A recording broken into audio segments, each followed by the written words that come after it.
First day out of school, I made $100. Oh, wow. And I decided at that point I would never make less than that every single day I was working. And I kept that promise. Then I started working for him. Oh, really? Yeah, Tony Robbins. I worked for him for about 5 years. No way. You're going to make mistakes. That's how human nature is.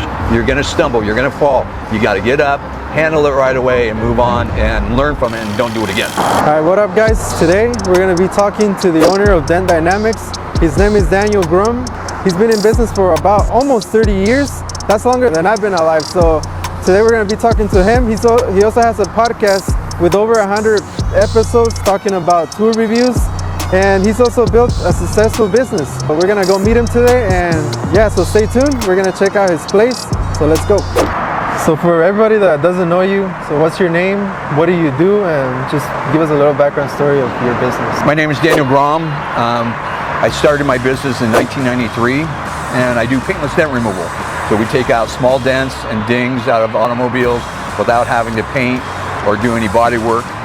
Most of our repairs are done in the same day and deliver them back to the customers.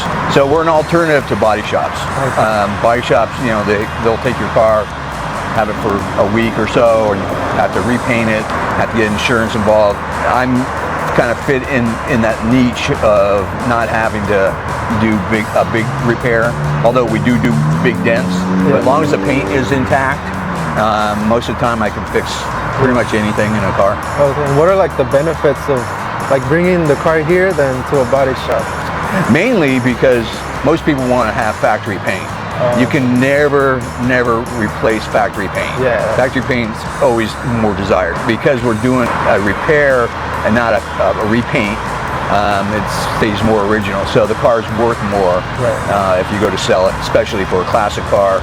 You know, a lot of times we'll do classic cars like the one I have in the shop, because it's really hard to match a classic paint job unless you go back to the same painter and he knows exactly what he did before.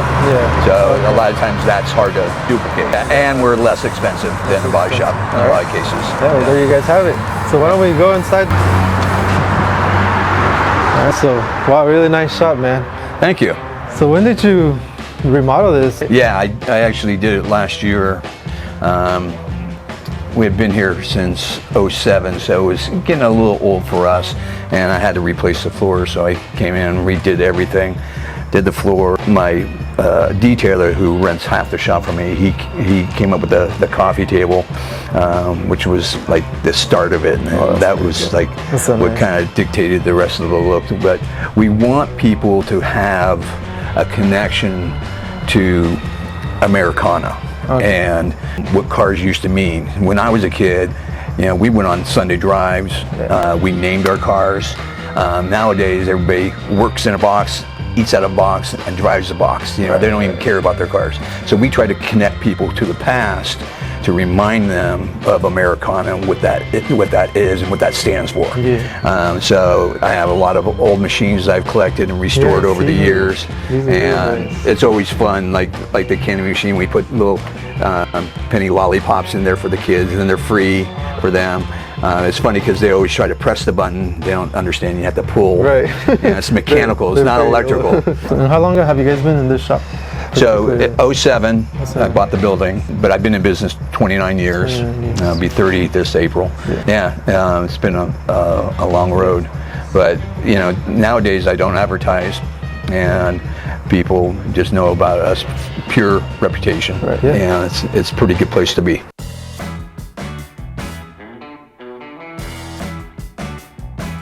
So obviously, like, you didn't start off like this. Can you tell us a little bit about, like, maybe before you started the business, like what made you want to start this business? I was a car salesman.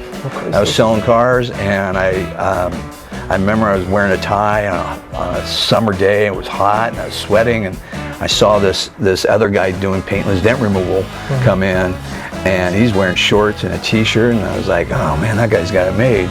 And I started inquiring about it, and I found a school, and I borrowed $8,000 from my parents to go to school. It was a month-long school, went to school, and the first day out of school I made $100. Oh, wow. And I decided at that point I would never make less than that every single day I was working. And I kept that promise, and just grew the business. But when I when I saw him and what he did, I knew instantly that this is what I was supposed to do. It was like a light bulb went off, and I knew this is what I was going to destined. How old were you at that point? I was 20. What was I? 26. 26? Yeah. Oh, wow, 26 years old. I mean, I'm 27 right now, so Yeah. it was like, I struggled not knowing. I was in construction for a lot of my life, so I didn't have a lot of direction of what I really wanted to do. It was this when it came up that I knew. Yeah. And it was a perfect fit. What advice would you give like that 20-year-old you right now, like with what you know? Knowing what your strengths are, super important. Like getting experts' advice to what you don't know. Okay. And like simple accounting. If you're going to start your own business, having a good accountant and getting good accounting advice from the very get-go is super important. Keeping track of your finances, knowing where your money is going, and a lot of it's not. Some things are intuitive for myself, and it might not be for you. So look out for those experts that can help you. And then marketing. And a lot of guys don't put enough emphasis on branding themselves and putting themselves out on. Nowadays, when I started, we didn't have YouTube. We didn't have any of this thing. And you advertised in the yellow pages. It was very difficult to get business. Nowadays, it's super easy. You make a video, put it on YouTube, and you're good to go. TikTok and all these other things, putting all that information, but making showing your passion for whatever you do. It doesn't matter, but as long as you can show your passion for your business and convey that to others, and then being trustworthy. Always doing what you're going to say you're going to do. Always adding more value. Yeah, the thing is, like, I always try to go over and above what the customer's expectations are, and then asking for referrals from that customer if he's happy. Hey, do you know anybody else that we could use our services? Yeah. Can you please give us a referral? And nowadays, you can do that through Google reviews and Yelp reviews and stuff like that. And in today's world, it's crazy because it's hard to navigate a lot of that, because technology is changing all the time. Years ago, Yelp used to be really, really important. Now it's not as relevant as Google reviews, for instance. Facebook is a great source, and all those the thing to always try to do is do free advertising. Anything that's free first, target that, and try to not get bogged down with paying for a lot of unnecessary promises. But that takes a little bit of knowing some technology. Yeah. So that's the hard part sometimes for some people. Yeah. Yeah, because sometimes we're like, I'm too old for that, but no, I think everyone can. And I know enough just to get myself in trouble. Yeah. The old picture there is my father and his first car.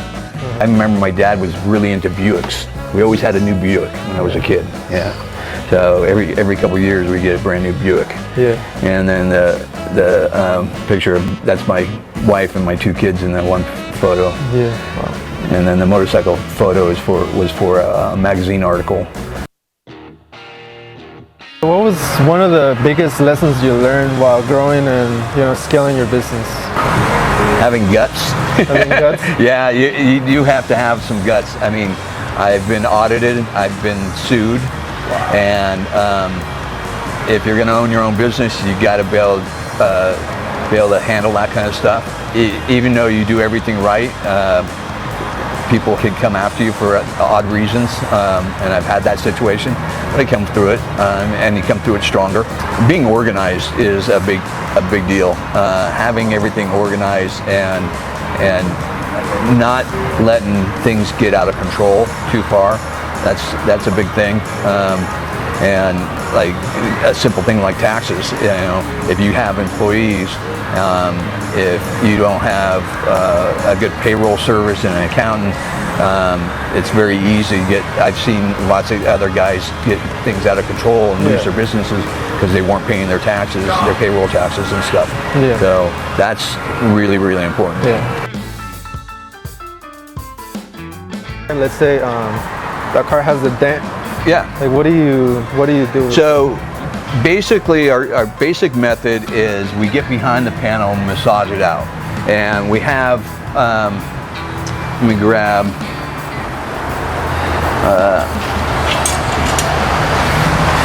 so we get behind the panel and we massage it out by, like this is what we call a twist tool, and we're getting behind a brace and we're twisting. This one's a sharp tip. This one's made for aluminum, which is, for a metal car we use different tools. So we have different tools for different areas of the car to get behind it, get leverage. Like door dings, we just go down through the window. We don't have to take a lot of parts apart or anything like that. And we massage the dent out very carefully without harming the paint, and putting it back exactly the way it was. And in some cases it can be 100%, depending on the severity of the dent. And we convey that to the customer. If something's very severe, we tell them, oh, we can get it out 90%, but there's, because of a rock hit it, might have damaged the paint a little bit, and we touch it up afterwards. So, and as you see, I have a lot of different tools. With my industry, I had a podcast that we did tool reviews. So tool companies would send me tools to do reviews. So a lot of these tools I didn't have to pay for, which was really nice. So I do have more tools than normal. Oh wow! So, that's one thing about. And it's obviously, like, did you learn this? Was it a natural talent? Did you go to school to learn this? I went to school for a month, and it's not easy to learn. It's probably one of the hardest things to learn how to do. And there's a lot of guys that fail after going to school. It's not for everybody. So it is difficult, and it takes about a year to get of doing it on a constant basis to get it under your skin where you feel confident you can do anything. So it literally does take about a year to learn how to do. But it's very satisfying, because we make a bad situation good again, and so all our customers are happy. I mean, it's really gratifying. People, praise me a lot when I do their cars, and it always makes you feel good. I always go home feeling really good about what I do. If you could start over again your business, what would you do differently? You know what? I wouldn't change a thing. No. Every mistake I made, I learned from, and that's the thing is, every mistake, if you're not learning from it, then there's something wrong. You're going to make mistakes. That's how human nature is. You're going to stumble. You're going to fall. You got to get up, handle it right away, and move on, and learn from it, and don't do it again. So I wouldn't really change anything.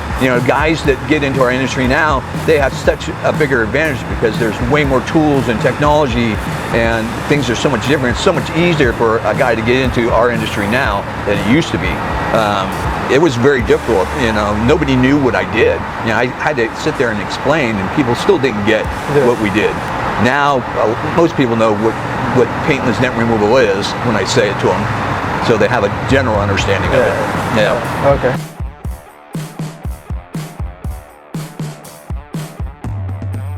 So this is my own, so we do, in PDR, we do 3 different methods. One of the methods is glue pulling. We use hot glue, and we glue tabs onto the panel and pull. This is my own glue that I design and sell. So this glue is pretty much this one right here that you have on here? They have different glues for different temperatures and stuff like that. Wow. So this is whether you're... This, my name's in there. I get that small, but I designed the whole packaging and everything. Cool. That looks cool. Wow. And then I have, these are some of the tools I designed as well. And sell these. So I have 11 different tools out that I designed and sell. So these designs just came like from you working on things you were like, I need a piece that's like this, designed this way, so you just came up. So what's interesting about our industry, when I first started, there was only like one tool company. Oh no. and so guys would take you know, just plain rod and bend them and make a tool to fit. And out of that, guys started their own companies. So every single tool company in our industry was started by a technician. Oh, okay. And then they ended up forgetting to be a technician and were tool guys now. Yeah. What's one characteristic that a business owner needs to be able to succeed?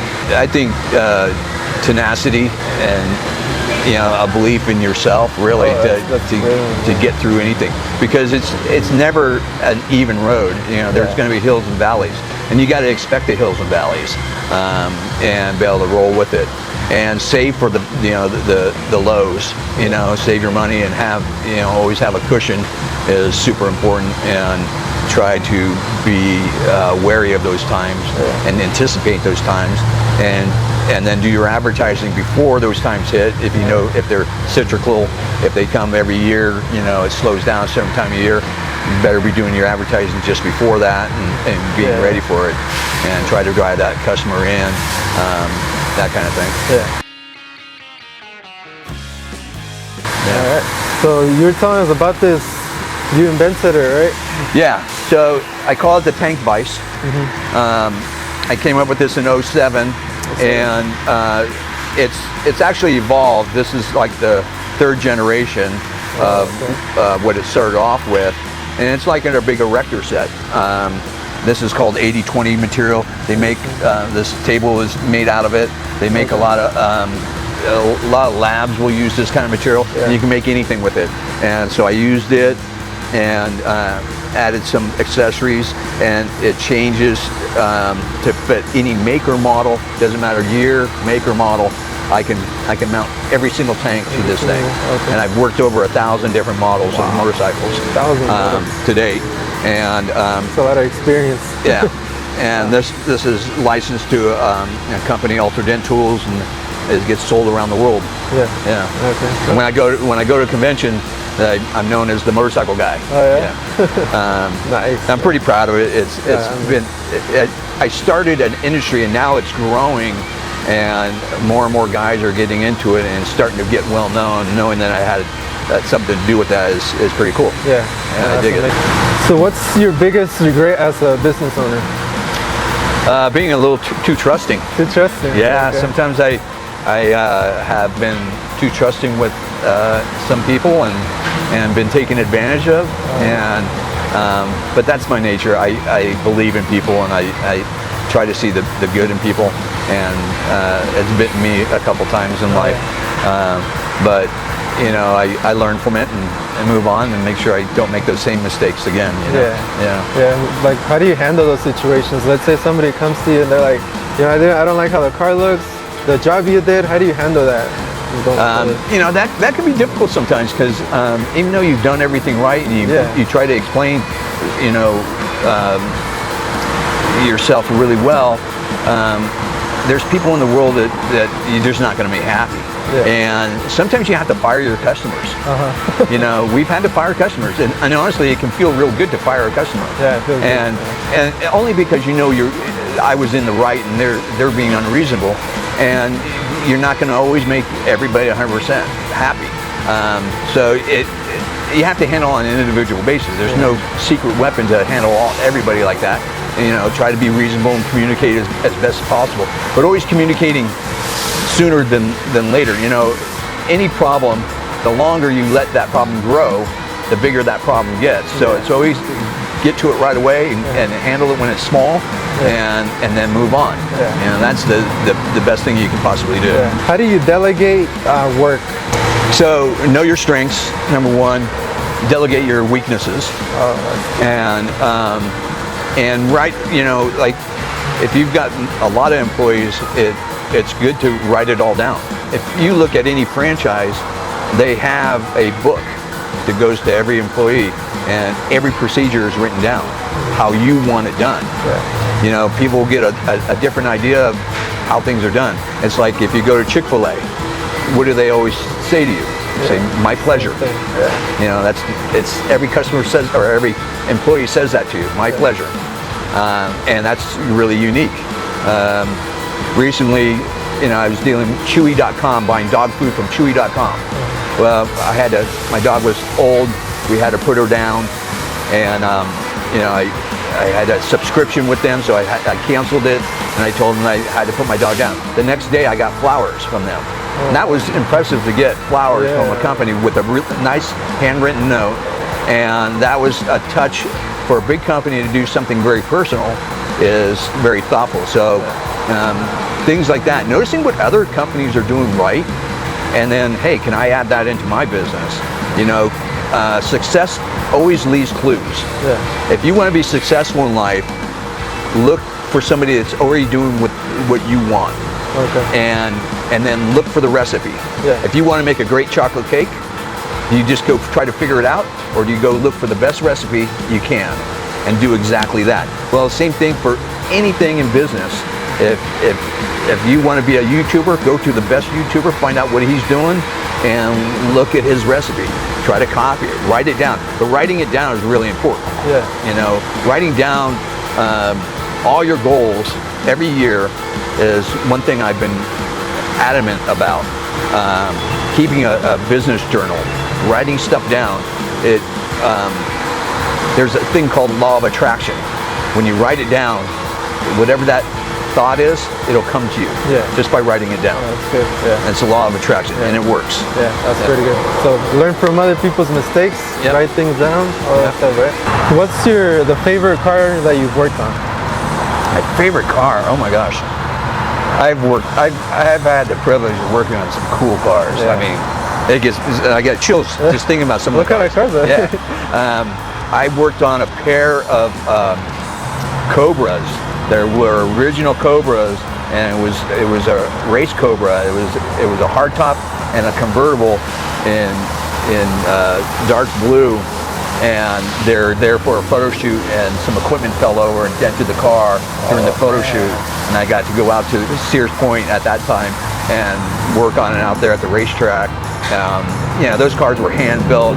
You know, the history behind that. And it was a privilege to work on that. I get to work on a lot of classic cars, like this is a 64 Impala, one of the most iconic cars. Yeah. And you know, I get to work on vintage motorcycles. I really love old stuff, as you can see. Yeah, I mean, it's really beautiful. I mean, unique. You don't really find these things. Stuff was made out of steel. I worked on so many hot rods, it's hard to tell. I don't know if I could pick one favorite, but the Cobra stands out in my mind. The car was over $1 million car. I worked on some nice Ferraris. That's crazy, yeah. Where can we find you? Yeah, so you can find me at my website's dentdynamics.net. I'm on Facebook, Instagram, TikTok. Everywhere. I'm on all of it. Look up Daniel Gromm. You'll find lots of videos on me. You can come to see us here at 1945 Cleveland Avenue in Santa Rosa. All right. Stop by, say hi, see what services that we have and offer, and we'll try to help you out and make your car look beautiful and make you always looking good. Yeah, all right. Thank you so much, Daniel. Thank you, man. I appreciate it. Thank you. There you guys have it. We had a lot of fun learning what he does. I'm sure you guys got a lot from this video. Yeah, so you guys make sure you guys subscribe, make sure you guys like the video, and we'll see you guys on the next video. That's how I started my business. I listened to his tapes. I got his 30-day tapes, and that was the thing that started my business, was listening to those tapes. And then I started my business, things were going along pretty good, but I kept on failing in relationships. And he was live in San Francisco, and I went to one of his live events in San Francisco. Blew me away. I was like, oh my God, changed my life. And I signed up for his Life Mastery and did all of his programs, did everything. So it was almost like a college education. But it was the best thing that I've ever done. And then I started working for him. Oh, really? Yeah. Tony Robbins? I worked for him for about 5 years. No way. Yeah. What did you do there? Well, once you go to an event, you can go back and volunteer and staff. So I started volunteering and got to know all the key people. And then he does an event once a year over in Hawaii. So I found a way to get paid to go to Hawaii, and so I worked for him for that one event.